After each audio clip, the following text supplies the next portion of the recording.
안녕하세요. 저는 서울대학교 화학생물공학부 김명기 교수님 연구실에서 박사과정 중인 이육재입니다. 어, 피부 보호를 위한 자외선에 의해 유도되는 인공 멜라닌의 생합성에 대해서 이 주제로 브리기 세미나에서 발표할 수 있게 되어서 굉장히 영광입니다. 발표 순서는 연구 내용을 이해를 돕기 위한 서론과 그리고 연구한 내용, 그리고 결론 순서로 발표드리도록 하겠습니다. 먼저 멜라닌이란 무엇인지, 타이로시네이즈란 어떤 것인지 이제 설명을 드리도록 하겠습니다. 멜라닌이란 대부분 생물에서 이제 발견할 수 있는 어두운 색의 색소를 의미합니다. 특히 사람에서는 머리카락이나 피부 톤을 결정짓는 그런 색소가 되겠습니다. 특히 피부에서 멜라노사이트라는 피부 세포에서 특히 멜라노좀이라는 인지질 이중층으로 둘러싸여져 있는 세포 소기관 속에서 이 멜라닌이 합성되게 됩니다. 멜라노좀은 이 인지질 이중층으로 둘러싸여져 있고 멜라닌의 생합성 및 멜라닌의 수송 그리고 보관을 담당하는 세포 소기관이 되겠습니다. 그래서 멜라닌의 생합성 과정을 살펴보면 L-타이로신을 이제 산화 반응을 통해서 이루어지며 이것의 디칼복실레이션이 이루어지고 이것에 이제 추가적인 크로스 링킹을 통해서 유멜라닌이 형성이 되게 됩니다. 또한 이런 멜라닌 합성 과정에 시스테인이 함께 들어가게 되면 피오 멜라닌이라는 멜라닌이 합성이 되게 됩니다. 이런 멜라닌 생합성 과정 중에서 타이로시네이즈와 타이로시네이즈 연관 효소들이 많이 필요하게 되는데요. 그중 가장 레이트 디터마이닝 스텝이라고 할 수 있는 것이 바로 이 타이로시네이즈입니다. 타이로시네이즈는 박테리아부터 사람까지 이제 거의 대부분의 생물이 가지고 있는 효소가 되겠고요. 이 식물의 갈변 현상 그리고 사람의 머리카락이나 스킨 톤을 유지하는 그런 곳에도 사용됩니다. 특히 이제 오징어 먹물이나 그리고 홍합 발 단백질의 스티키니스를 부여해 주는데도 이 타이로시네이즈가 사용이 되게 됩니다.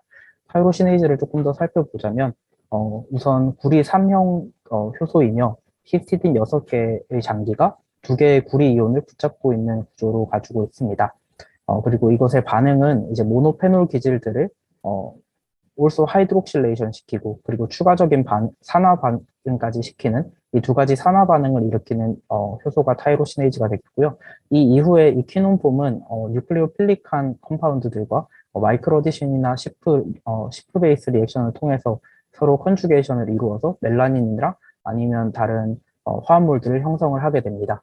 그래서 저희 연구실에서는 이 타이로시네이즈를 이용한 카테콜형 컴파운드를 합성하거나 아니면 멜라닌 합성 그리고 이를 이용한 프로테인 모디피케이션에도 이제 연구를 진행을 하고 있습니다. 이러한 멜라닌은 사실 자외선을 차단을 하는 역할을 해주는데요. 자외선이 이제 피부에 도달을 하게 되면 그 피부에 도달된 자외선에 의해서 DNA에 손상이 일어나서 심각하게는 광노화, 돌연변이 그리고 바람까지 일으킬 수 있습니다. 하지만 이런 멜라닌의 합성 과정에서 문제가 생긴 이런 알비노증이나 백반증을 가지고 있는 환자들의 경우에는 이러한 자외선에 의해서 노출될 가능성이 매우 높기 때문에 피부암의 발병률이 굉장히 높습니다. 이러한 그 알비노증이나 백반증의 경우에는 유전적인 질환이기 때문에 이것의 치료 방법은 현재까지 나와 있지 않고요. 그리고 이를 이제 자외선을 차단하는데 그런데 집중을 해서 치료를 하고 있습니다. 그래서 이를 이용한 치료법에 대한 연구로는 멜라닌 나노 파티클을 합성을 해서 이 세포에 주었고 그 멜라닌 나노 파티클이 세포의 핵을 감싸면서 자외선으로부터 DNA를 보호하는 그런 연구가 진행된 바 있습니다. 하지만 이 연구에서는 세포를 가지고 실험을 진행을 하였고 또한 자외선에 의한 인식으로 멜라닌이 생성된 연구가 아니라 단순히 멜라닌 나노 파티클을 넣어주는 그런 연구였기 때문에 조금 더 고차원적인 연구가 진행될 필요가 있습니다. 사실 멜라닌의 합성의 조절 과정은 이와 같이 굉장히 까다롭습니다. 외부의 자극인 자외선에 의해서 DNA가 손상을 입고 그것에 의한 여러 가지 세포 신호 체계로 인해서 멜라닌이 합성이 되게 되는데요. 또한 다른 호르몬들이나 이러한 여러 가지 세포 조절 단백질들이 이제 관여를 해서 멜라닌을 합성하는데 기여하게 됩니다. 하지만 그 중에서 가장 중요한 효소는 바로 이 타이로시네이즈가 되겠습니다. 그래서 저희는 이런 복잡한 세포 신호 조절 과정을 아주 단순하게 하나의 효소를 이용을 해서 조절을 해보자라는 컨셉으로 진행을 하였고요. 먼저 광활성화 타이로시네이즈를 개발을 한다면, 예를 들어 자외선이 없을 때는 비활성화 상태에서 멜라닌을 합성하지 못하다가 자외선을 받게 되면 이 효소의 활성 하나로만으로 타이로신의 산화 과정을 일으켜서 멜라닌을 합성할 수 있도록 그렇게 디자인을 해보고자 하였습니다. 이제 그 전에 자외선에 의해서 이제 효소의 활성을 조절하기 위해서 필요한 도구들을 살펴보도록 하겠습니다. 비천연 아미노산인데요. 비천연 아미노산은 이제 20개의 아미노산이 아닌 다른 화학적 구조를 가지는 아미노산을 의미합니다. 그래서 보통의 단백질 합성 과정을 먼저 살펴보자면 이렇게 코돈을 인식을 하고 tRNA가 한 아미노산을 가지고 이렇게 코돈을 인식을 하게 됩니다. 그리고 맨 마지막에 종결 코돈을 만나게 되면 이에 해당하는 tRNA가 없기 때문에 단백질 합성이 이제 종료가 되게 됩니다. 하지만 이제 비천연 아미노산을 위치 특이적으로 넣어주기 위해서는 이 종결 코돈 중 하나인 엠버 코돈을 이제 원하는 위치에 넣어주게 되고 그 엠버 코돈을 인식하는 tRNA와 그 tRNA를 비천연 아미노산으로 충전시켜 줄 수 있는 충전 효소 이렇게 총 4가지의 시스템을 도입을 해야 되는데요. 이 4가지를 넣어주게 되면 종결 코돈인 엠버 코돈을 인식을 하고 그에 해당하는 비천연 아미노산을 이렇게 폴리페타이드로 신장시켜 주게 됩니다. 그래서 다른 종결 코돈을 인식하여 단백질의 합성이 종료가 되게 됩니다. 그래서 저는 비천연 아미노산 중에 오니트로벤질 타이로신에 집중을 하였는데요. 오니트로벤질 타이로신 같은 경우는 구조는 다음과 같이 나와 있고요. 오니트로벤질 그룹이 타이로신에 의해서 타이로신 잔기와 이제 결합되고 있는 구조입니다. 이는 자외선을 받았을 때 오니트로벤잘데히드 그룹이 떨어지게 되면서 효소 자체에는 타이로신이 노출되게 되고 그리고 이 포토클리베지 리액션이 일어나게 됩니다. 그래서 이전의 연구팀에서는 그린 플로로센스 프로테인의 크로모4라고 알려져 있는 Y66번째 잔기에 이 타이로신 대신에 오니트로벤질 타이로신을 도입을 하였고요.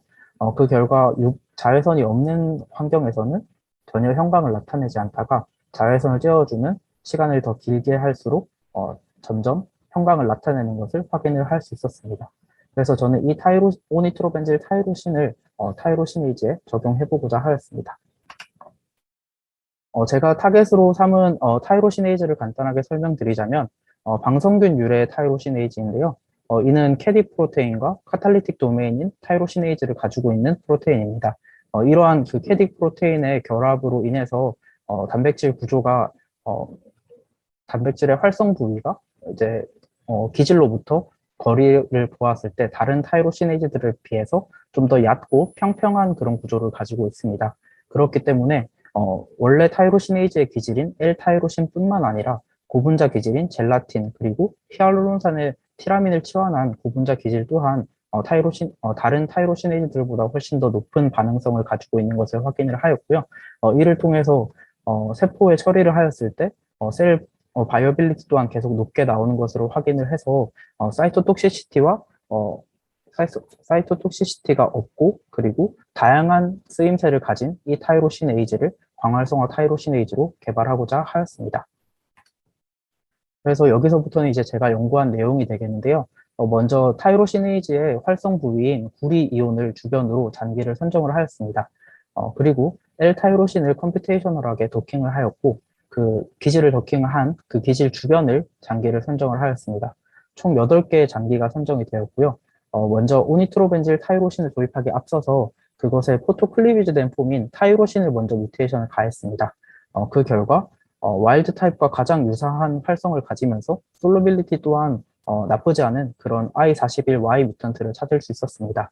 여기서 타이로시네이즈의 돌연변이 스터디가 조금 까다로운 이유는 구리 이온을 활성 부위로 가지고 있기 때문에 싱글 뮤테이션으로도 이렇게 대부분 로스 오브 펑션이 관찰이 되게 됩니다. 그에 반해서 이제 I41Y는 이런 뮤테이션을 가해도 활성이 유지되는 아주 운 좋은 발견이라고 할 수 있습니다. 그 이후에 진행한 것은 아까 설명드렸던 서프레서 tRNA와 tRNA 충전 효소 그리고 엠버 코돈을 도입한 타이로시네이즈를 첨가를 하였고 이를 통해서 언내추럴 아미노 애시드인 오니트로벤질 타이로신이 도입된 타이로시네이즈를 이제 발현할 수 있도록 디자인을 하였습니다. 그래서 이 단백질을 발현 정제를 진행을 하였고요. 자외선을 쬐어주지 않았을 때는 효소 활성이 거의 남아있지 않는 것을 확인을 하였습니다. 반면 자외선을 쬐어줌에 따라서 쬐어주는 시간을 늘림에 따라서 점점 효소 활성이 이제 살아나는 것을 확인을 하였습니다. 그리고 이는 2, 30분 정도 자외선을 쬐어주었을 때 포토 클리베이지 된 폼과 비슷한 효소 활성을 가지는 것 또한 확인을 할 수 있었습니다. 이를 이제 다양한 기질에 반응을 할 수 있는지를 확인한 결과 모노페놀 기질인 L-타이로신, 그리고 다이페놀 기질인 L-도파, 그리고 고분자 기질인 티라민을 컨주게이션한 히알루로닉 애시드의 광활성화를 보았습니다. 그 결과 이제 제가 만든 I41 OMBI 뮤턴트가 UV를 쬐어주지 않을 때는 활성이 거의 없다가 UV를 쬐어주었을 때 활성이 살아나는 것을 이 모노페놀, 다이페놀, 그리고 고분자 기질에서도 확인을 할 수 있었습니다. 그래서 과연 이 광활성화가 저희가 원했던 오니트로벤질 타이로신의 클리비지로 일어나는지를 확인하고자 질량 분석을 진행을 하였습니다. 그래서 이 인텍트 프로테인 질량 분석을 진행한 결과 오니트로벤질 타이로신이 도입된 질량값이 확인이 되었고, UV를 쬐어주었을 때는 이 오니트로벤잘데하이드가 떨어져 나간 135 달톤 정도의 차이를 보이는 것 또한 확인을 할 수 있었습니다.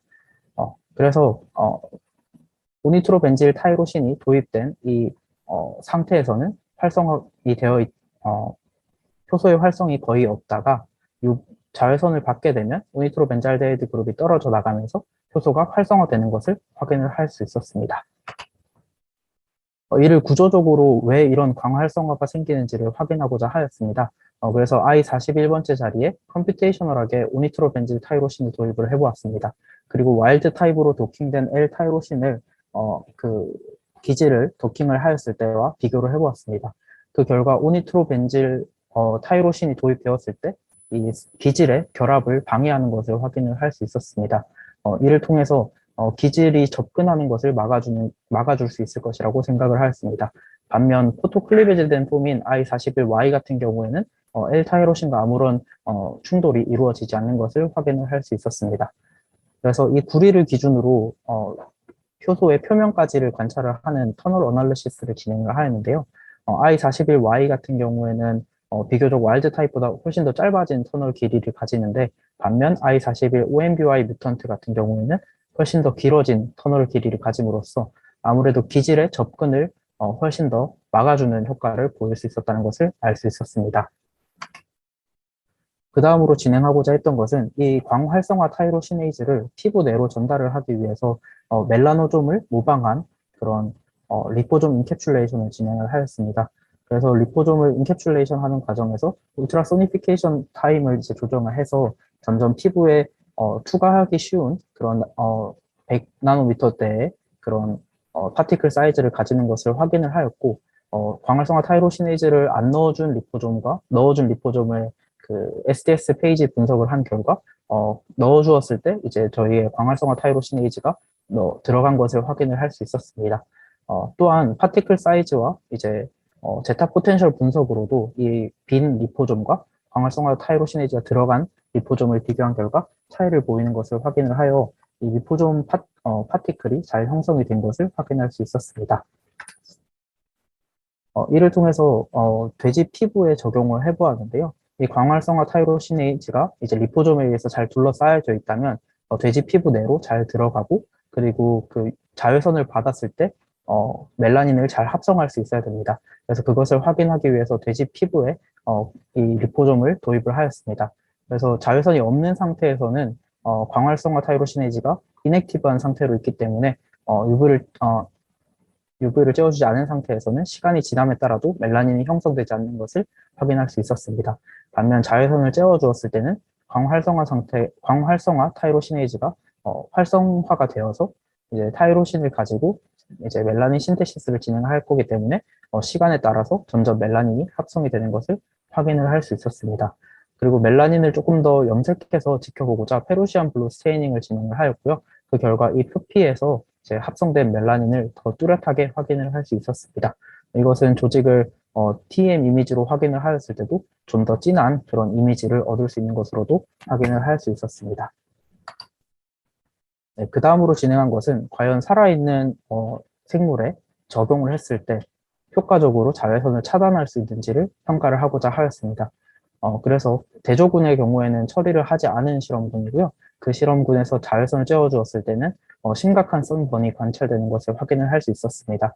그래서 표피가 굉장히 비대해지고 각질화가 형성되고 상당히 거칠어지면서 그리고 피부의 조직들이 굉장히 파괴된 것을 알 수 있었습니다.